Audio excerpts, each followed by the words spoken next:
Alhamdulillahi Rabbil Alamin. Salatu wassalamu ala Rasulillah wa ala alihi wa ashabihi wa man wala. Wa ba'd. Assalamualaikum warahmatullahi wabarakatuh.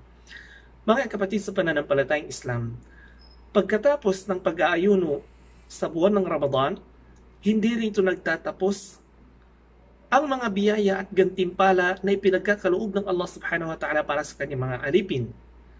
Sa isang hadith na nagmula kay Abi Ayyub, sinabi ng mahal na propeta sallallahu alaihi wasallam, "Man sama Ramadan thumma atba'ahu sittan min Shawwal, kana kasiyamid dahr."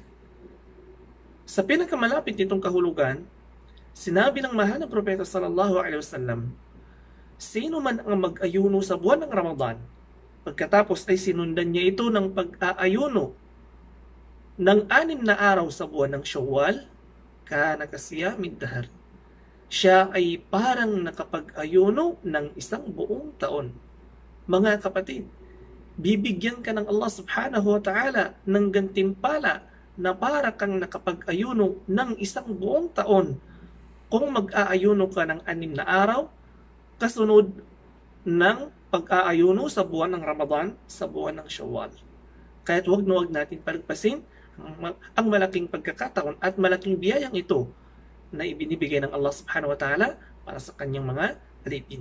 Assalamualaikum warahmatullahi